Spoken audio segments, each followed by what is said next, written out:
Durante 23 anos, Mário dormiu no sofá. Não porque gostasse, não porque fosse confortável, mas porque, na casa pequena onde criava seus 3 filhos sozinho, havia apenas 2 quartos e 3 camas. E para ele, a escolha sempre foi simples. Seus filhos precisavam dormir bem para crescer fortes, estudar, sonhar. Ele poderia se virar. Sempre se virou. Mas na noite em que desmaiou na cozinha e acordou no hospital, com os médicos falando sobre sua coluna destroçada e um corpo que envelhecera décadas antes do tempo, seus filhos finalmente perguntaram: pai, por que você nunca disse nada? A verdade é que Mário não sabia como dizer. Nunca soube. Ele era um homem de poucas palavras, mãos calejadas e olhar cansado. Trabalhou a vida inteira como ajudante de pedreiro, carregando sacos de cimento sob o sol escaldante, subindo em andaimes que balançavam ao vento, voltando para casa com as costas doendo e os joelhos rangendo. O salário mal dava para o aluguel, a comida, as contas de luz e água. Sobrava pouco, quase nada. Mas sobrava sempre para os cadernos dos filhos, para os uniformes escolares, para o pão com manteiga do café da manhã. Quando a esposa o deixou, os filhos ainda eram pequenos. Lucas tinha 8 anos, Marina 6, e o caçula Pedro apenas 3. Ela partiu numa manhã de segunda-feira, sem muitas explicações, apenas uma carta amassada sobre a mesa da cozinha dizendo que não aguentava mais aquela vida de aperto, aquela casa apertada, aquele futuro sem perspectiva. Mário leu a carta 3 vezes, sentado na cadeira de madeira que rangia, enquanto as crianças dormiam. Não chorou. Guardou a carta numa gaveta e nunca mais falou sobre ela. A partir daquele dia, ele se tornou pai e mãe. Acordava às 5 da manhã, preparava o café, fazia o lanche das crianças, penteava o cabelo de Marina com dedos desajeitados, amarrava os sapatos de Pedro, conferia a mochila de Lucas. Levava os 3 até a escola, pegava 2 ônibus até a obra, trabalhava até o corpo gritar, voltava correndo para buscar os filhos, preparava o jantar, ajudava com a lição de casa, dava banho, contava histórias, colocava todos para dormir. E quando a casa finalmente silenciava, quando o último suspiro infantil se acomodava no travesseiro, Mário se estendia no sofá velho da sala, puxava uma coberta fina e fechava os olhos. O sofá era duro. As molas estavam gastas, uma delas furava o tecido e espetava suas costas todas as noites. Era curto demais para seu corpo de 1,78 m, então ele dormia encolhido, com as pernas dobradas, ou deixava os pés pendurados para fora, apoiados no braço estofado que perdia o enchimento. No inverno, o frio entrava pelas frestas da janela mal vedada e ele acordava tremendo. No verão, o calor grudava em sua pele e ele mal conseguia dormir, virando de um lado para o outro, procurando uma posição que não existia. Mas ele nunca reclamou. Nem uma vez. Porque quando olhava para dentro dos quartos e via seus filhos dormindo tranquilos, cobertores até o queixo, rostos serenos, respiração suave, seu coração se enchia de uma paz estranha. Uma paz que vinha não do conforto, mas da certeza de que estava fazendo o que precisava ser feito. De que estava dando a eles o que nunca teve, segurança. Mário cresceu dormindo no chão. Ele e os 4 irmãos dividiam um colchão rasgado num barraco de madeira na periferia. O pai bebia, a mãe trabalhava limpando casas alheias. Não havia carinho, não havia abraços, não havia ninguém perguntando se tinham feito a lição ou se estavam com fome. Havia apenas sobrevivência. Então, quando seus próprios filhos nasceram, Mário fez uma promessa silenciosa: eles teriam diferente. Eles teriam camas. Eles teriam cobertores. Eles teriam um pai presente. E ele cumpriu. Durante anos, cumpriu. Lucas foi crescendo. Virou um menino esperto, bom de matemática, que gostava de ficar no computador da escola jogando e pesquisando coisas. Mário não entendia nada de tecnologia, mas via o brilho nos olhos do filho quando ele falava sobre internet, sobre programas, sobre um futuro que parecia distante e luminoso. Marina era sonhadora, vivia desenhando, enchendo cadernos de flores e casinhas coloridas, dizendo que um dia seria artista. Pedro, o caçula, era o mais quieto, gostava de ler, passava horas perdido em livros que pegava emprestado na biblioteca da escola. Mário trabalhava dobrado para dar conta de tudo. Pegava bicos aos finais de semana, pintava casas, consertava telhados, carregava móveis. O corpo reclamava, as costas doíam cada vez mais, mas ele continuava. Porque precisava. Porque não havia outra opção. Os anos passaram. Lucas entrou na adolescência e começou a se fechar. Passava horas trancado no quarto, mexendo no celular velho que Mário conseguiu comprar depois de meses juntando cada trocado. Quando o pai tentava conversar, ele respondia com monossílabos. Marina também mudou, ficou mais preocupada com roupas, com aparência, com o que as amigas pensavam. Reclamava que as roupas dela eram velhas, que a casa era pequena, que todo mundo tinha mais do que ela. Pedro, o caçula, ainda era mais próximo, mas também começava a se distanciar, vivendo no mundo dos livros e das próprias fantasias. Mário sentia a distância crescer como um abismo silencioso. Mas não sabia como transpô-lo. Não sabia como dizer estou aqui, eu te amo, eu me importo sem soar estranho ou invasivo. Então continuava fazendo o que sempre fez: trabalhar, cuidar, estar presente na medida do possível. Achava que isso seria suficiente. Achava que eles entenderiam. Mas eles não entendiam. Como poderiam? Para eles, aquela era simplesmente a vida. O pai dormindo no sofá era normal. O pai acordando cedo era normal. O pai chegando cansado, com as mãos sujas de tinta ou cimento, era normal. Eles não sabiam que existia outra possibilidade. Não sabiam que existiam pais que dividiam o peso, mães presentes, famílias com mais espaço, mais dinheiro, mais tempo. Quando Lucas fez 18 anos, conseguiu uma bolsa de estudos numa universidade pública na capital. Foi uma festa. Mário ficou tão orgulhoso que chorou escondido no banheiro, mordendo o punho para não fazer barulho. Seu filho ia estudar, ia ter um futuro melhor, ia sair daquela vida de aperto. Ele vendeu a televisão velha da sala para conseguir pagar as primeiras despesas de Lucas, a passagem de ônibus, o material escolar. Lucas foi embora numa manhã chuvosa de fevereiro, e Mário ficou parado na porta até a silhueta do filho desaparecer na esquina. A casa ficou mais silenciosa. Lucas ligava de vez em quando, sempre correndo, sempre ocupado. Falava sobre aulas, sobre provas, sobre amigos novos.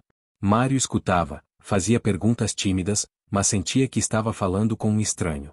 O filho estava construindo uma vida que ele não conseguia acompanhar, não conseguia entender. E tudo bem. Era assim que deveria ser. Os filhos precisavam voar. Marina terminou o ensino médio e começou a trabalhar numa loja no shopping. Ficou mais independente, saía com as amigas, chegava tarde. Começou a namorar um rapaz que Mário não gostava muito, mas não disse nada. Não achava que tinha o direito de opinar. Ela estava crescendo, fazendo suas escolhas. Ele apenas torcia para que fossem boas. Pedro, o caçula, ainda estava no colegial. Era o único que ainda jantava com Mário, ainda sentava ao lado dele no sofá para assistir ao jornal.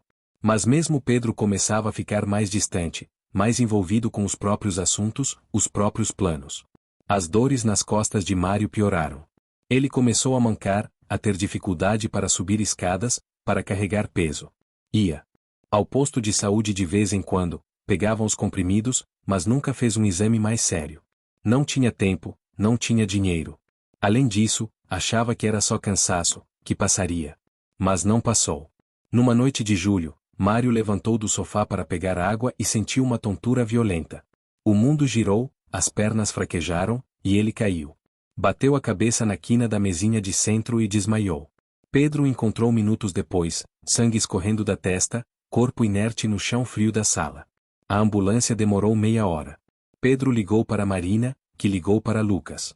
Quando Mário acordou, estava no hospital, rodeado de luzes brancas e cheiro de desinfetante. A cabeça latejava, o corpo doía inteiro. Uma médica jovem, de cabelos presos num coque, falava coisas que ele não conseguia processar direito. Algo sobre pressão arterial, sobre a coluna, sobre exames. Os filhos chegaram. Primeiro Pedro, ofegante, olhos vermelhos. Depois Marina, pálida, mãos tremendo. Lucas só conseguiu chegar no dia seguinte, pegou um ônibus no meio da madrugada. Eles se juntaram ao redor da cama do pai, rostos tensos, vozes baixas. A médica veio conversar com eles. Explicou que Mário estava com hipertensão grave, não tratada há anos. Que a coluna estava comprometida, com hérnias de disco múltiplas, degeneração avançada. Que ele precisava de cirurgia, de fisioterapia, de acompanhamento constante. E que isso ia levar tempo, e dinheiro. Marina foi a primeira a perguntar, mas como isso aconteceu? O senhor não fazia acompanhamento médico. A médica olhou para Mário, depois para os filhos. Seu pai está com o corpo de alguém muito mais velho. Isso não acontece de repente. É resultado de anos de sobrecarga física, de má postura, de falta de cuidado. Ele não descansava adequadamente. Silêncio. Foi então que Pedro, o caçula, disse baixinho: ele dormia no sofá. A médica franziu a testa. No sofá? Todos os dias. A vida inteira. Porque só tínhamos 3 camas e éramos 3 filhos. Lucas olhou para o pai, depois para o chão. Marina levou a mão à boca. A médica suspirou. Um sofá não oferece o suporte adequado para a coluna. Dormir em posição inadequada, todos os dias, durante anos, isso destrói o corpo. É por isso que ele está assim. O silêncio que se seguiu foi pesado, quase insuportável. Mário, deitado na cama hospitalar, tentou sorrir. Não é nada demais. Eu me virava bem. Pai. A voz de Lucas falhou. Ele não conseguiu continuar. Nos dias que se seguiram, enquanto Mário ficava internado para exames e tratamento, os filhos começaram a falar. Sobre coisas que nunca tinham falado. Sobre culpa, sobre vergonha, sobre o quanto tinham sido cegos. Marina confessou, chorando, que sempre achou que o pai dormia no sofá porque preferia, porque era menos trabalhoso do que arrumar outro quarto. Lucas admitiu que nunca parou para pensar no sacrifício, estava sempre ocupado demais consigo mesmo. Pedro, o mais novo, disse que sabia, mas não sabia o que fazer, não sabia como mudar. Eles se revezavam no hospital. Levavam comida, conversavam, ficavam até tarde. E pela primeira vez em anos, realmente olhavam para o pai. Não como uma presença constante e esquecível, mas como um ser humano. Um homem que envelheceu rápido demais, que se curvou sob o peso de responsabilidades invisíveis, que deu tudo sem pedir nada em troca. Um dia, Marina chegou ao hospital com uma caixa velha que encontrou no armário do pai. Dentro, havia fotos antigas. Mário criança, descalço, magro, olhar triste. Mário jovem, de uniforme de obra, sorriso tímido. Mário segurando Lucas bebê, olhos brilhando de emoção. Mário com Marina no colo, Pedro dormindo ao fundo. Fotos de aniversários simples, de natais modestos, de domingos na praça. E embaixo de tudo, uma carta. A carta que a mãe deles havia deixado. Marina leu em voz alta, e quando terminou, os 3 choravam. Por que ele nunca falou sobre isso? Marina sussurrou. Porque ele não queria que a gente sofresse, Pedro respondeu. Ele carregou tudo sozinho.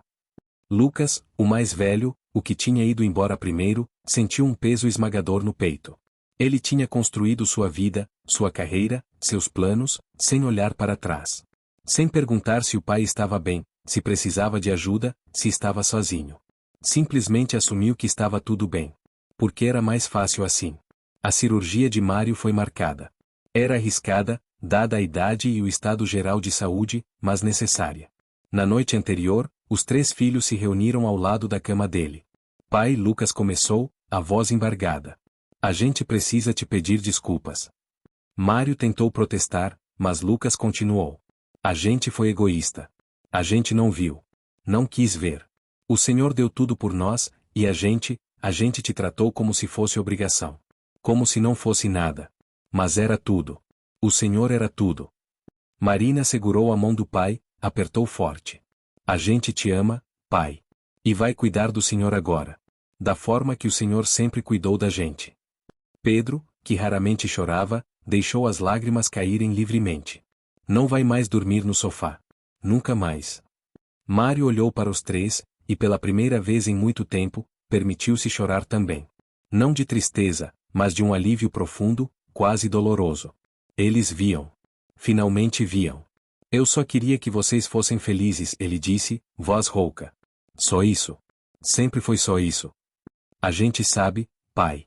A gente sabe. A cirurgia foi longa. 6 horas de espera angustiante, café ruim da máquina, orações sussurradas, mãos entrelaçadas. Quando o médico finalmente saiu, cansado mas sorrindo, eles respiraram.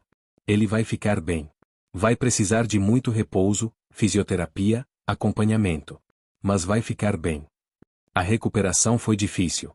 Mário teve que aprender a andar de novo, a se mover sem dor, a confiar no próprio corpo. E pela primeira vez, não estava sozinho. Lucas pediu transferência de volta para a cidade, alugou um apartamento maior onde o pai pudesse morar com ele. Marina reorganizou seus horários para levar o pai à fisioterapia 3 vezes por semana. Pedro, que ainda morava na casa antiga, transformou um dos quartos numa suíte adaptada para quando o pai quisesse visitá-los. E mais importante, compraram uma cama nova. Grande, confortável, com colchão ortopédico, travesseiros macios. Montaram no quarto que agora era dele, penduraram cortinas novas, colocaram uma luminária ao lado. No dia em que Mário dormiu pela primeira vez naquela cama, os 3 filhos estavam lá. Ajudaram-no a deitar, ajeitaram os travesseiros, cobriram-no com um edredom quentinho. Confortável? Marina perguntou, sorrindo através das lágrimas. Mário afundou no colchão macio, sentiu o corpo relaxar de uma forma que não relaxava há décadas. Sentiu as costas encaixarem no suporte adequado, a cabeça repousar na altura certa. E pela primeira vez em 23 anos, não havia molas espetando, não havia espaço apertado, não havia frio ou calor insuportável. Sim, ele respondeu, voz suave. Muito. Lucas apagou a luz. Boa noite, pai. Boa noite, meus filhos. E quando a porta se fechou, Mário fechou os olhos e chorou. Chorou pelos anos perdidos, pela dor carregada, pela solidão silenciosa. Mas chorou também de gratidão. Porque no final de tudo, eles entenderam. O amor que ele deu não foi em vão. Os meses seguintes foram de reconstrução. Não apenas do corpo de Mário, mas das relações que tinham se esgarçado com o tempo. Eles conversavam mais, jantavam juntos aos domingos, dividiam histórias, risos, às vezes silêncios confortáveis. Lucas trouxe os livros de Pedro para o apartamento e eles liam juntos à noite. Marina ensinou o pai a mexer no celular, mostrando fotos antigas, vídeos engraçados, mensagens carinhosas. Pedro cozinhava as receitas que o pai costumava fazer, tentando recriar aqueles sabores da infância. E Mário, lentamente, aprendeu algo que nunca soube: aceitar ajuda. Aceitar carinho. Aceitar que também merecia ser cuidado. Um ano depois, numa tarde de domingo, eles estavam todos reunidos na sala. Mário na poltrona confortável, Lucas no sofá com um livro, Marina pintando as unhas de Pedro enquanto ele reclamava rindo. A casa cheirava a bolo de chocolate, havia música suave tocando, o sol entrava pelas janelas limpas. Lucas olhou para o pai. Sabe o que eu percebi, pai? O quê? Que a gente passou a vida inteira dormindo em camas confortáveis sem saber que o senhor dormia no sofá. E agora, finalmente, todo mundo tem uma cama boa. Inclusive o senhor. Marina sorriu. E agora a gente não deixa mais ninguém dormir no sofá. A não ser que seja por escolha. Pedro adicionou, e temporário. Mário sorriu. Um sorriso largo, verdadeiro, que iluminou o rosto cansado. Vocês sabem que eu faria tudo de novo, né? Cada noite, cada sacrifício. Por vocês, eu faria 1000 vezes. A gente sabe, pai. Lucas levantou, foi até o pai, beijou sua testa. Mas agora, não precisa mais. Agora é a nossa vez de cuidar. E era verdade. A vida não tinha se tornado perfeita, ainda havia dificuldades, ainda havia dias difíceis. Mas havia também presença. Havia atenção. Havia amor verbalizado, demonstrado, vivido. Mário dormia todas as noites na sua cama confortável, acordava sem dor insuportável, tomava café com calma, passava as tardes lendo ou conversando com os filhos. E sempre que olhava para o sofá velho da sala, que agora era apenas um sofá comum onde às vezes alguém sentava para assistir TV, ele sentia um misto de melancolia e paz. Aquele sofá guardava 23 anos de história. Anos de sacrifício, de amor silencioso, de noites mal dormidas. Mas também guardava a prova de que tudo valeu a pena. Porque no final, seus filhos cresceram bem, tornaram-se pessoas boas, e quando finalmente abriram os olhos, souberam enxergar.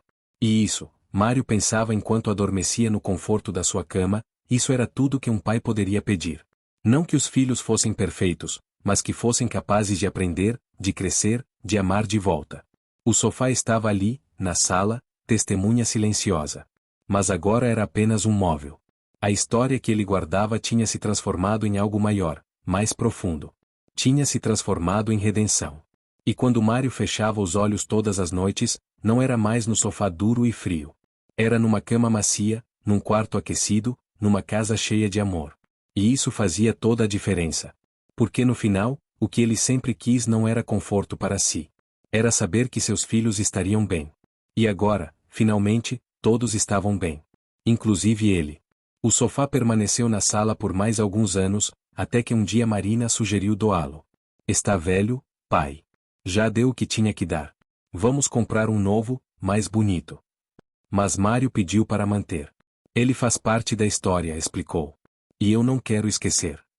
Esquecer o quê, pai? Que o amor verdadeiro, às vezes, parece com um sofá velho.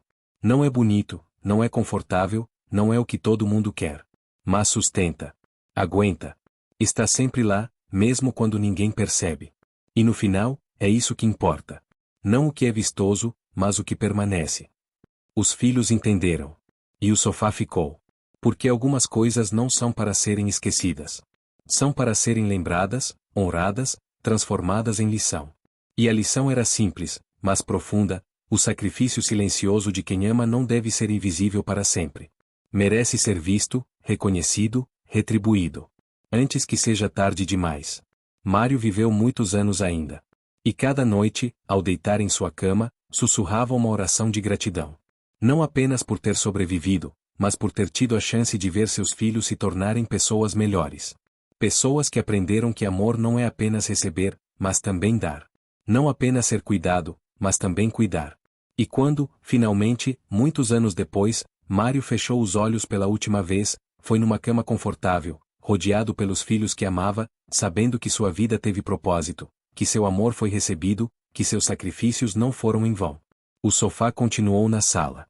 E sempre que alguém perguntava sobre ele, os filhos contavam a história. A história de um pai que dormiu no sofá durante 23 anos para que eles pudessem ter camas. E ao contar, sempre choravam um pouco. Mas também sorriam. Porque aquele sofá velho, gasto, com molas furadas e estofado desbotado, representava o amor mais puro que conheceram. O amor que não pede nada em troca. O amor que se doa completamente. O amor que, mesmo invisível, sustenta o mundo. E esse tipo de amor, eles aprenderam, merece ser honrado. Sempre. Se você se emocionou com esta história, curta o vídeo, compartilhe com seus amigos e se inscreva em nosso canal. Até o próximo vídeo.